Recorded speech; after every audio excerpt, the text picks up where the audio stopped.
Okay, shall we start? Yeah. A little bit about myself. My name is Pascal. I'm representative director of Decasters, which is a recruiting company specializing in engineers. Okay, could you please more loudly? Okay, sorry. Slowly? Loud? And so we release very recently. Okay, it's okay? We released very recently Satoshi's Scholar.jp, which is a service, recruiting service dedicated to the blockchain industry in Tokyo, in Japan. So I'm also representative director of which is a company that helps startups raise money. But today we'll insist on the fact that I'm a core member of NuBits team, and I've been involved with the company Blue Card so far. Sorry? Blue Card so far, let's see. Yeah. What kind of company? It's a company that helps startups raise money, seed money. Yeah, I'm doing also that, And so I'm helping NuBits. I've been helping NuBits since the beginning, doing recruiting engineers for them, and also doing marketing, because I'm also dealing with NuBits.jp. This is me that manages the site, but there's so much material. And I'm also data feed provider, which is a sort of votes delegate for NuBits, because you have to vote for things like parking rates, for example, and not everybody can follow everything, so they just follow. Okay. Excuse me. Sure. What about 2-week vacations? Okay. So question is everybody wants to discuss or have questions. Sure. So anytime it's okay? Well, yeah, no problem. Okay, じゃあそういうことでどうぞ。なんか質問あったら常時。Okay? ただ僕ですね、1時間しかないんで。1 hour. そうですね、I'd like to. Okay. これ皆さん、please your name and email address. Yeah. 回してください。Okay. I'm also co-signer of reserves that are that hold the co-signer of multi-sig wallets that contain reserves for NuBit, because NuBit is kind of central bank, so you have reserves. So. And I use my handle name is Cryptog. Yeah, it's my handle name is public. And so I'm a shareholder of Nu, but I'm just one shareholder, and there are so many. So I don't represent NuBits in any way. It's just I'm just a shareholder that knows how it works, and so this is only my opinion. But I hope that this opinion is kind of representative a little bit of what's happening right now. So you're rich? No, not saying that. Because most of shareholders are anonymous. So I'm maybe one of the only ones that public. So yeah. So what are NuBits? NuBits are basically stable cryptocurrencies that are produced by Nu. And Nu is the name for the decentralized autonomous organization. DAO. Yeah, which is DAO, which is based on a template called Pearsons. Pearsons is a fork of Peercoin, so I don't know if you guys have heard about Peercoin. Do you know? It's the main coin for proof of stake, and Bitcoin is for proof of work, right? Okay. It's very brand new. Yeah. It's based on 2000 proof of stake. It's very brand new. Yeah, Peercoin was released in 2012. So we have like 4 years now. So, and now one NuBit is $1. Stable. And the current NuBit is being rebranded US NuBit because other pegs will be released, such as to the yuan. So the yuan peg would be called the Chinese NuBit, and there is another one pegged to the euro. It would be called the Euro NuBit, and also to the SDR, for example, which is the special drawing right. You know that, right? To go to the Hideki. Right? 知ってますか? IMF が発行する。そうそうそう。チャイナ円が最近。そうですね。入りましたね。はい。ドルとユーロとチャイナ円プラス。Interesting. Very, very But fantastic. all the pegs are possible, you know. So the brain is just wow. Okay. Missed. What's happening? Wow. ん What's happened? これもしかしてこれじゃねえよね。もうなんだ切れた。あれなんかやらかした。Okay. それで小山さん、これ全部書いたらドライブの方にね。了解します。 The 了解しました。はい。 brand name is NuBits actually, not NuBit because it's easier to understand, remember. So what are new shares? So new is owned by the shareholder, right? Who own the shares of the network, and those new shares those shares are called new shares, right? Any share. And the owner of new shares are called new shareholders, and new shareholder, by holding the shares, can vote for anything, including custodian grant. So custodian grant is, if you want to grant someone with NuBits, with money, right? Parking rates, which corresponds to interest rates, transactions fee, or any motions that can have a hash that can be identified by a kind of identification ID, right? So anybody can become a new shareholders by buying shares from market. So that's Poloniex, for example, if you know that. And any shareholder can vote as provided that this shareholder owns at least 10,000 shares, which is very very cheap, because right now it's just $20, right? Because the new shares price is still very low. New share is volatile by nature, but NuBit is stable by design. This is the separation between share and currency, right? This is probably the main idea of NuBit. Right? So why being a shareholder? Because it's you have to be you have to have some incentive, right? So if you mint, meaning that if you vote, you get a minting reward, which is 40 NSL per block. And if NuD gets revenues, then you will get some dividends, right? So it's business, first of all. You have to. Nu is as I said, decentralized organization, and so the decisions are made by reaching the consensus that is recorded in the blockchain. The business of Nu is to provide stable cryptocurrencies. So Nu makes revenues by selling NuBits on markets. When Nu sells NuBits, get some proceeds that are proceeds in BTC, right? So, and those BTC then are transferred into reserve, but not every proceed. Right now, only 50% of all NuBits in circulation are backed by reserve.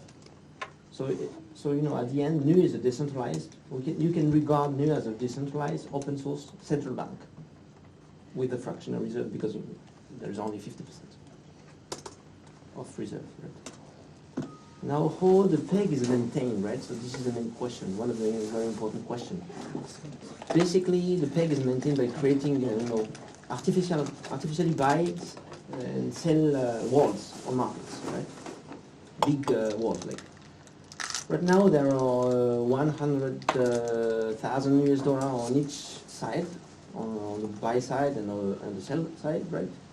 So that means, if someone wants to, sell 100,000 NuBits, he can do that, or she can do that immediately. Or if he wants to buy 1,000 NuBits, he can do that as well, right? But the number of NuBits in circulation is right now more than, sorry, there is a typo here, more than 700,000 NuBits. Yeah. But you may wonder why the peg is maintained, right? This is because, not every NuBit holder wants to convert back to new Bitcoin, right? Only just a portion. So, in order to maintain the peg, you just need to be able to, respond to the sell side, sell pressure or the buy pressure, at this moment, right? Right. So at the end, you need just to maintain a liquidity balance between sell side and buy side. So now who provides liquidity, you know, because if there's no liquidity, there's no peg, and so there's no, you know, stable cryptocurrency. So basically, anybody can provide liquidity by running NuBot. So NuBot is a automatic trading software that maintains the world on the market. But it's difficult to, not everybody wants to do that. It could be complicated. So now we've been using for 1 year liquidity pools. So you can just participate into a pool, just to provide your NuBit, and someone else, a manager, would just deal with that, like a mining pool. And so by providing liquidity, then you would get some reward, like some kind of interest by every day or every month. Right? What happens if there are a lot of sellers suddenly, right? So if suddenly a lot of people wants to buy to sell the NuBits, the peg could be in danger, right? So first of all, we can infreeze some Bitcoin from the reserves, and then from there we can replenish the buy sides. If that's not enough, then we can start to raise the parking rates, so that people are incentivized to freeze the NuBits for a while, and by doing so they will get some interest, right? But if it's not enough, then we can start producing new shares. And so we'll sell those new shares on the market, and we'll get some proceeds, and with those proceeds we will buy back some NuBits from the market and burn them, so destroy them, right? So that we can withdraw NuBits from circulation, and then we can decrease the sell side pressure. Right? What happens if, on the contrary, if there are a lot of buyers? That means that a lot of people wants to use NuBits. Then we can unleash infreeze NuBits from the reserves, and put those NuBits into the markets. If it's not enough, then we can just create new NuBits by passing custodial grants. So that goes back to why to peer coin, right? So why proof of stake? So this is based on proof of stake. So this, and so as you know, in proof of stake, by holding the assets, you get some reward because you verify the blocks, right? But if you hold the currency, like in peer coin, it cannot become a very good currency, right? Because in order to be a currency, you have to use it. So I don't think personally proof of stake is fits very well a currency. That's why Peercoin, I think, hasn't got any momentum, strong momentum. It hasn't been hacked. It's very secure, I think, but nobody uses that as a currency. But in Nu, the proof of stake is in fact a proof of voting, because you hold the shares, and by holding the shares, you basically vote, and by voting, you basically participate, you contribute to the security of the network. And then you get some reward, and so in Nu is proof of stake is makes a lot of sense. I don't know if you're aware of this, the nothing at stake criticism of proof of stake. Some people say that proof of stake is not secure at all compared to proof of work. But we think at Nu that proof of stake is very secure, and so because economically. You don't have a lot of incentive to mint on several chains at the same time, and this is one thing. And the second thing is that if you want to double spend your coins, and the probability is very low. So we don't think it's a problem. But in Nu, we have also introduced a double stake detection mechanism to punish such double minting. So we think we have totally solved the problem. So about the dividends, so you get some dividends, because it's a business, right? So recently, new shareholder they have chosen another way to transfer the profits to the shareholders. So instead of distributing dividends, we have preferred buybacks. We buy back the shares, the new shares, so that the share value is increased, right?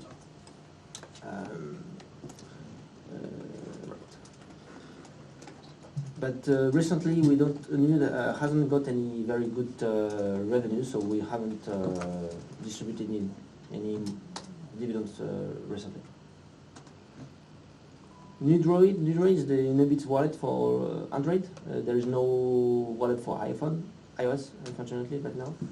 So you can receive and send NuBits to anybody that has an address. You can also pay anybody that can accept only Bitcoin, because there is I don't know if you know ShapeShift. You know this service? Yes. It's a service to convert like anything, like Litecoin from Litecoin to Bitcoin, or from Bitcoin to Ethereum, right? So anybody can now we can pay anybody that can accept Bitcoin, because automatically NuDroid will convert from NuBits to Bitcoin. And very soon Ethereum will be also integrated. What is FLOT? FLOT stands for First Liquidity Operation Team. So, as it is written, it's a team of basically the team of members of the new community that have some kind of reputation, that control a multi-sig wallet that contains the reserves.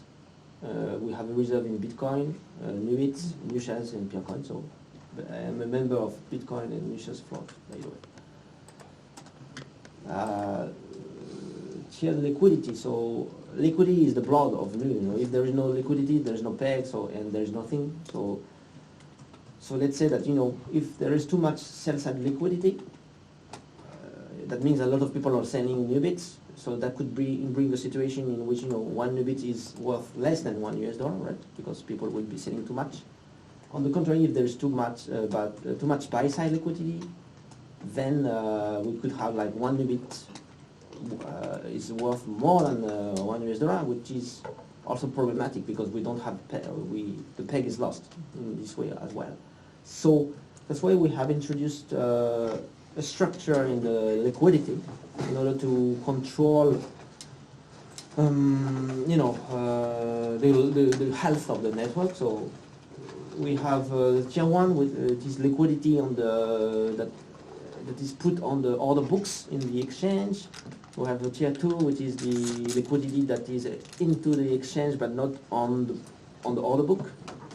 The tier 3 is the liquidity, so that is not inside the exchange.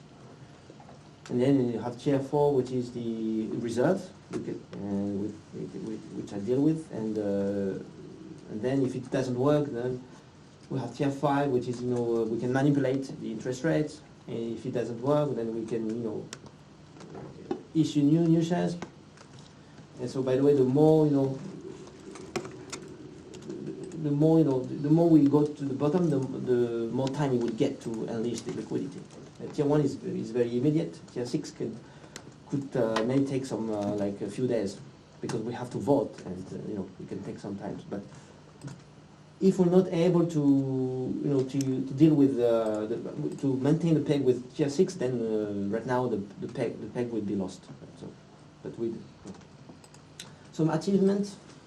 Basically, we have achieved. We are the first. I mean, NuBits is the first digital cryptocurrency to maintain $1 for a whole year. Right? It was achieved last September, and also some people from the Fed, like from the Fed of St. Louis in the US, got interested in how it works.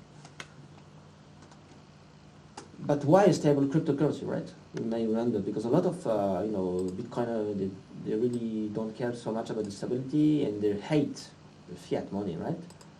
But because we believe that stability is very crucial for commerce, right? If there is no stability, we cannot trade anything, right?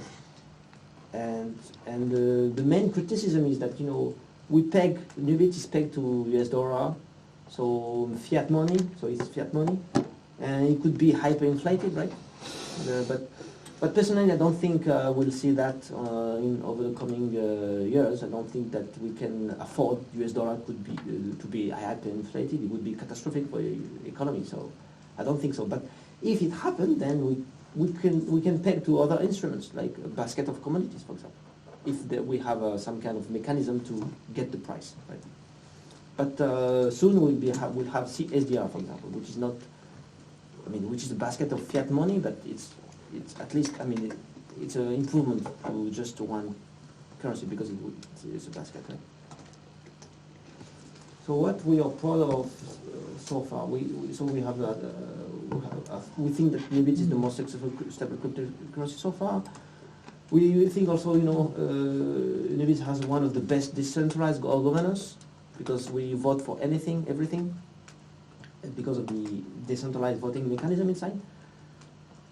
Basically, we can reach any consensus by just voting, and we can see the Bitcoin has a big problem right now. They're not able to find a consensus about the block size. Who could do that very easily, but just voting? Someone would just write a motion, and he would or she would write for the vote.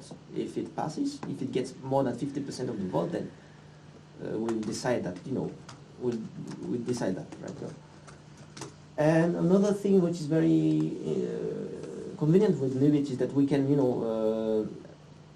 create new NuBits which is stable, and so we can, if the developer wants to develop something like, for example, NuDroid has been developed for I think 30,000 NuBits just by asking for custodial graph. So it's very easy in Nu to develop new things because we have an instrument to pay people, as long as the peg is maintained, right?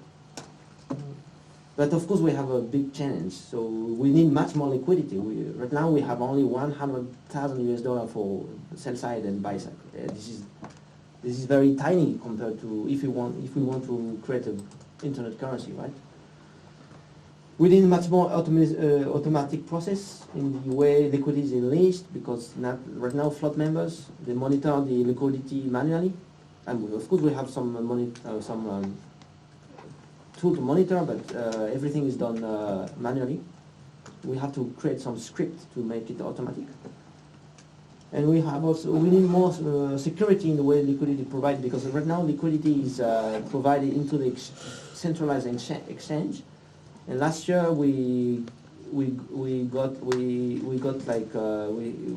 providing liquidity into 4 exchanges, and 3 of those exchanges have been hacked, and we lost a lot of money.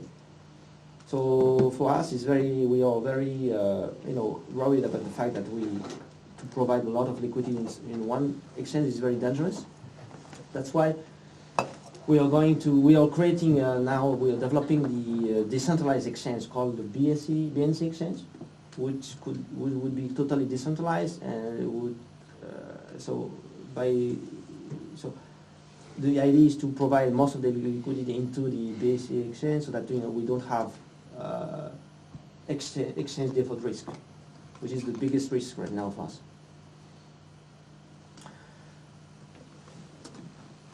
Some links. We have like NuBits.com, which is the main site. We have documentations about how to integrate NuBits if you want to integrate. We have also the forum, discussNuBits.com, which is a forum that we use to create to vote for anything. And we have also the history if you want to have a look at the history so far. BNC exchange, NuDroid. We have also the source code. I think I will. Can I upload that can I give you this link? Oh yeah. Okay, because I know you cannot click, right? You have also NuLagon, which is the most basically the easiest way to exchange NuBits and Bitcoins. I can show that just after that. Alex Panel is the tool to monitor the liquidity, and NuBots, which is the bot to if you want to provide liquidity. My links. So I did 2 interviews like for about NuBits, I have a data feed. And also I have kind of created a kind of like my vision in Japanese for the how to use NuBits in the future for the Japanese market, but also for the global market. Yeah, that's it for my presentation. But now I have some time, right? So I can show you some. I can show you the, for example, the wallet, NuBits wallet. So NuBits wallet is divided by in two parts. You have a NuBits wallet. Which is, right now one NuBit is $1, so of course you can send, you can receive, you have the address book, and you can park. So park means that if you want to, freeze your NuBits for a while, and you will get that interest. If you hold for 3 months, you will get roughly 9% annualized. So you have to divide by 4, right? Yes, so you would get 2% for 3 months, for example. And then you have the second part, which is the new shares part. So you can send, you can receive, of course. But the very interesting part is that you can vote, right? This is very important. And the vote, you can vote for different things, as I said. You can vote for question and vote. So right now I'm voting to transfer to this address 440 NuBits, and this address 4,000, right? So voting is NuBit.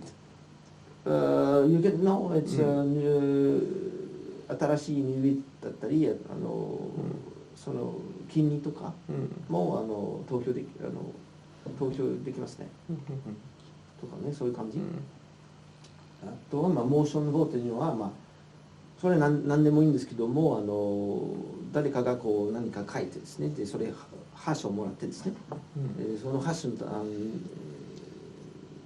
ぜひとも票を入れてくださいと言ってですね、このところに指摘しますね、そのハッシュ。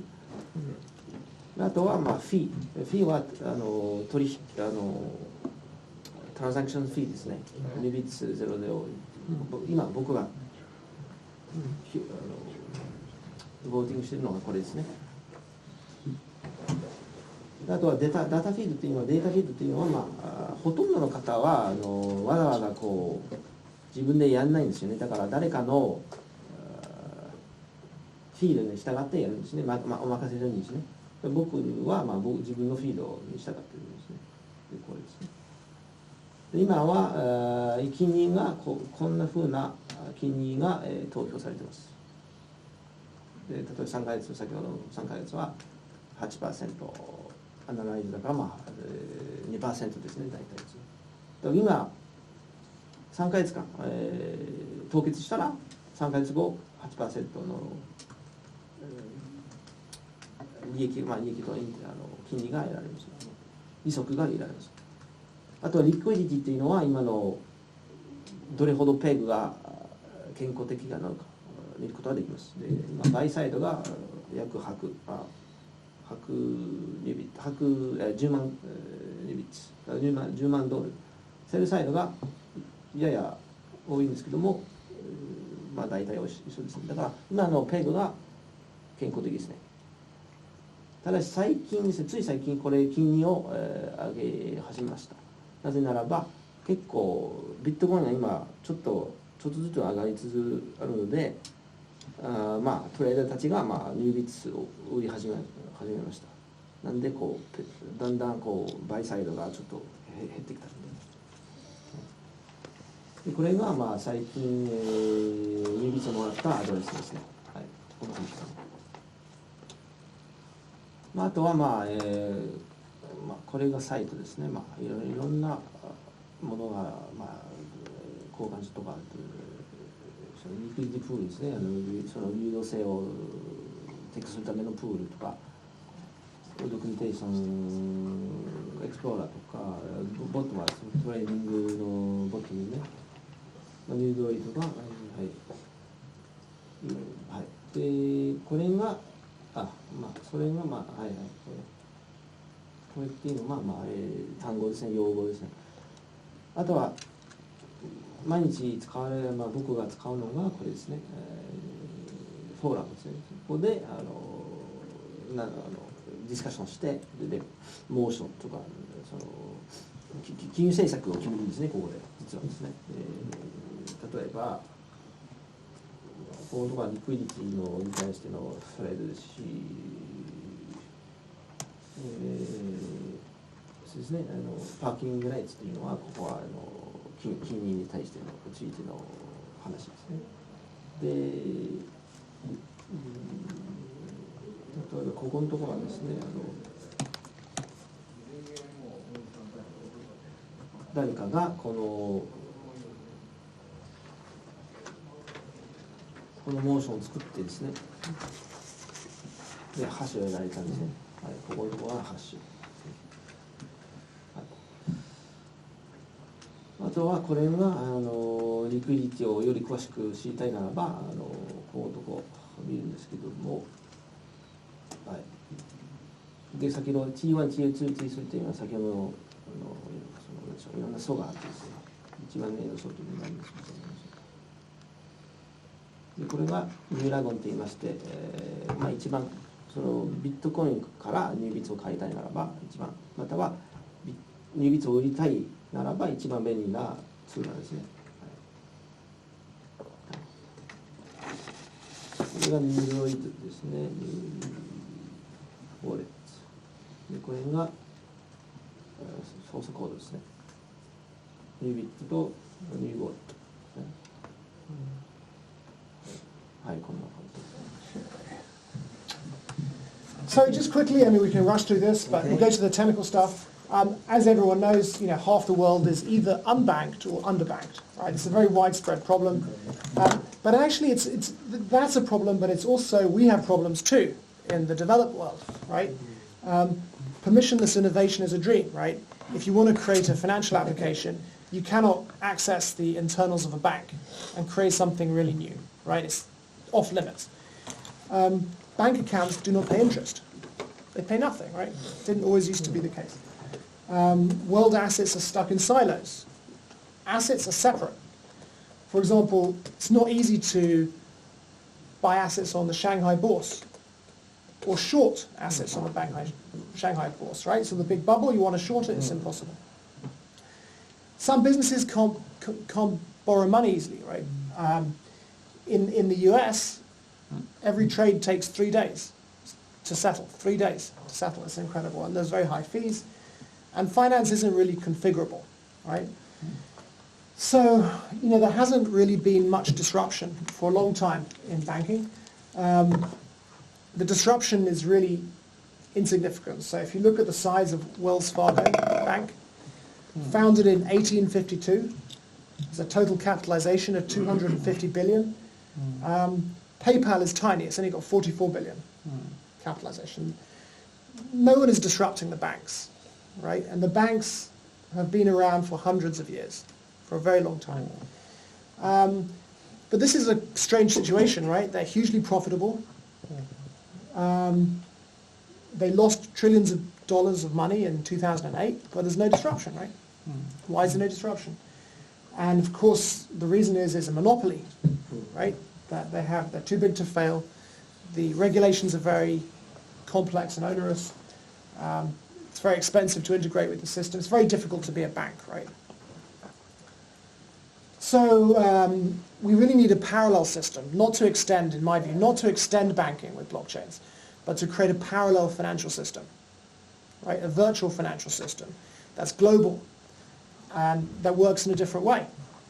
So we have some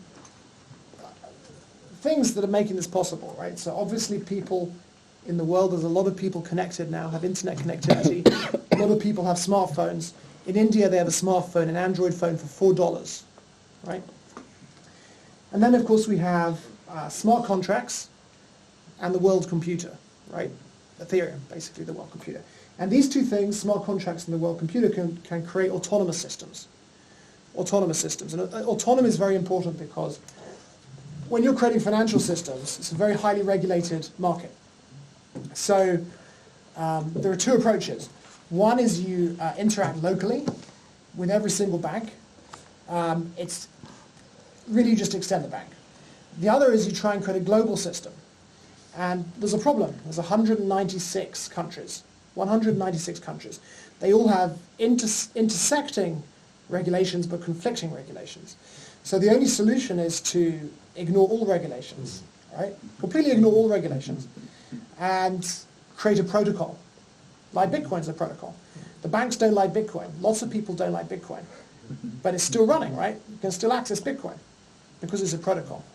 But if you're a company and you deal with Bitcoin, sure, you'll get regulated. A lot of Bitcoin companies have been regulated out of existence because they're central points of control. So we want to create this autonomous finance thing. It's decentralized, it's virtual, it's open. It's more like a public good, like transportation or water. Here are some of the basic features. One of the main ones is mirror assets. So we have a system for creating mirror versions of mainstream assets. So that can be gold, could be oil, it could be Apple stock, could be a fiat currency, it could be USD. And we call these mirror assets. And a mirror asset will more or less accurately track the value of some other asset. But there are some differences. First of all, you can do fractional trades. Right? You can buy $1 of Apple stock, right? $1 of Facebook stock. It's not real stock, right? It's a synthetic thing. There's no dividends, no voting rights, okay, but the prices are the same. Instant settlement, like if you buy this Apple stock from me, then it transfers immediately to you. And zero fees on the exchanges. So we're building decentralized, fully decentralized exchanges. And then, of course, there are smart contract APIs, right? So the point is to enable smart contract developers to become bankers. So we want smart contract developers to be the bankers of the future, to create consumer finance applications, business applications, and so on. This code here is Solidity code from inside one of our exchanges. So very quickly, we haven't much time, so we'll skip past it, but this is the basic structure of the mirror asset scheme we have. So this thing here is all in Ethereum. It's a protocol, right? It's running as a protocol. If you put smart contract, Bitcoin and Ethereum are stateful protocols. They're protocols that are stateful. They remember their state. If you upload smart contracts to Ethereum, you extend its protocol, right? So all of these exchanges implemented automated market makers as protocols. On this side, we have real-world companies. They're gateways, independent gateways, that can accept KYC information, right, from users. KYC information goes into the state to govern who can access it. And they also accept, like, fiat currencies, euro, yen, USD, whatever, and ether. And then they forward more fiat on. So these guys here, and these are what we call PITs, privileged traders. So the way mirror assets work is we have these exchanges. Here's a mirror Apple exchange, mirror USD exchange, mirror gold exchange. The automated market maker trades on these exchanges and it maintains a spread, right? An outer spread. On the inner spread you have human market makers. The robot makes the outer spread, right? The automated market maker is like a robot, it makes the outer spread. But it needs to hedge its own position, right? And so what it does is it trades with PITs, privileged traders around the world, who sell it promissory coins, a bit like a CFD. And using these promissory coins, it can hedge its own position. The automated market maker remains neutral, right? So at any one time, the promissory coins are worth approximately the same as the mirror assets, right? These guys exist in a decentralized but real-world compliance framework, right? So there's no central governing body. They can, like Singapore, Hong Kong, maybe even in Japan, London, right? And these guys sell promissory coins to the DAO, to the automated market maker, and then they actually hedge their own positions. They have to hedge their own positions by buying the underlying assets. So they then go and buy assets on exchanges, broker-dealers, depositories, and so on. And that's kind of very basically how mirror assets work. So within the system, so that's just about broadening it out, right? Creating a virtual system with assets that can provide access to financial functionality around the world and also for smart contract developers. But we also have other systems in here which are very important. So these are a mirror asset exchange, native asset exchange. These are margin trading and liquidity pools. Do you know what margin trading is, anyone? Like if you trade on an exchange, you get leverage. For example, if I have $10,000, I go to Poloniex, but I want to buy $40,000 of Ether, right? I use leverage, so I do margin trading. So my $10,000 is deposit. The exchange lends me $30,000. I have $40,000, but the money is stuck on the exchange. Right? It's pinned to the exchange. It's like leveraged, right? It's escrowed. It's stuck on the exchange. So we also have other systems looking at fractional reserve. Do you know anyone know what fractional reserve lending is? It's a system used by the banks to create money, commercial banks. And loan markets. Anyways, the purpose of these systems, lending systems, is to create interest for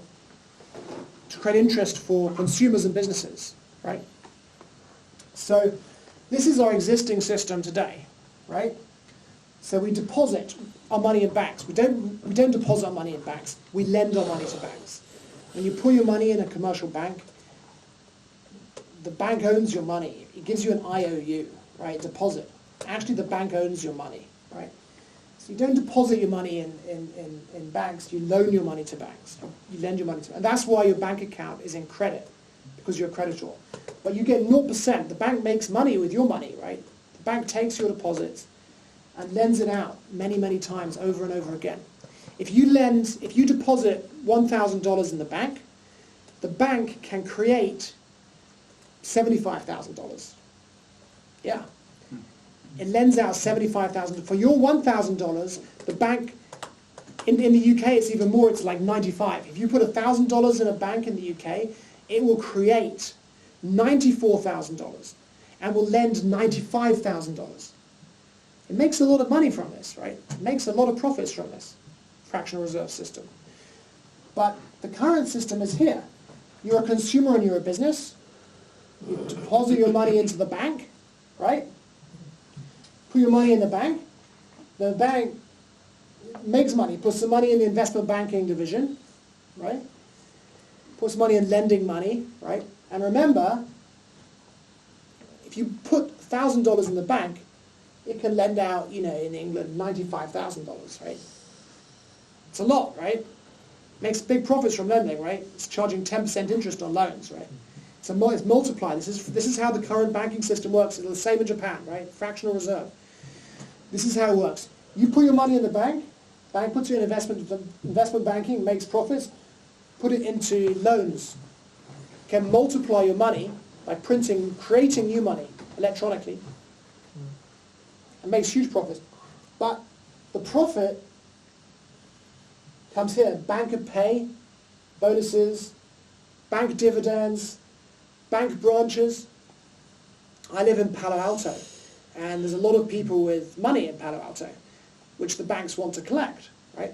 So in Palo Alto there are, or in the Bay Area, there are hundreds of bank branches. It's really expensive. Real estate in Palo Alto and Silicon Valley is really expensive. Hundreds of bank branches just to collect the money. But they have to pay for these bank branches, right? It's expensive. They have to pay the bankers' bonuses. They have to pay for the bank buildings. They have to pay the bank dividends. So now the consumers and the businesses get 0%, right? 0%, even though this lending system, fractional reserve, and investment banking is making huge gross profits, right? Huge gross profits. The net profits, the net profits disappear, right? Because it goes to the bankers' pay and the bank branches and the dividends. But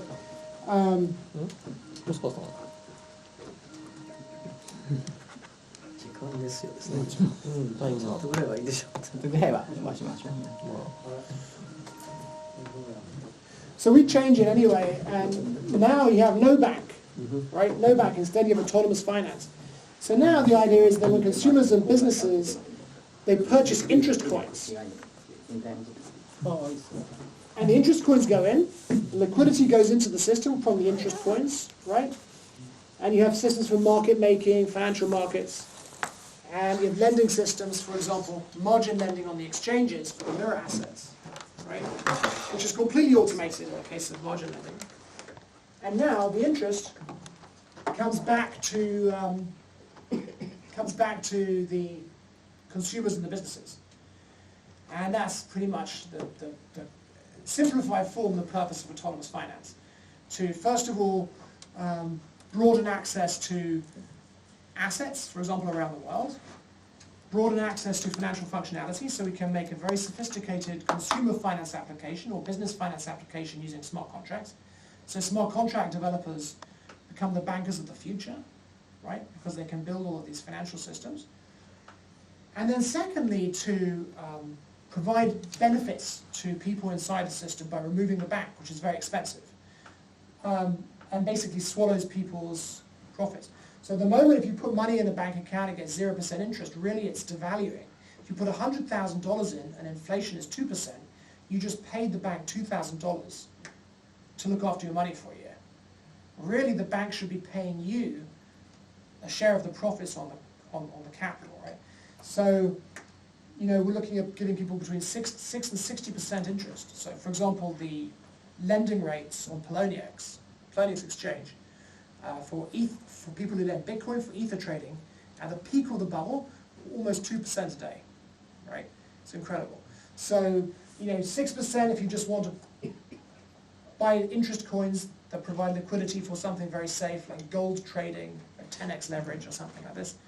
Up to 60% if you want to take some risks and you put interest coins for cryptocurrency trading, margin on cryptocurrency trading, because it's very volatile, right? But yeah, that's basically it anyways.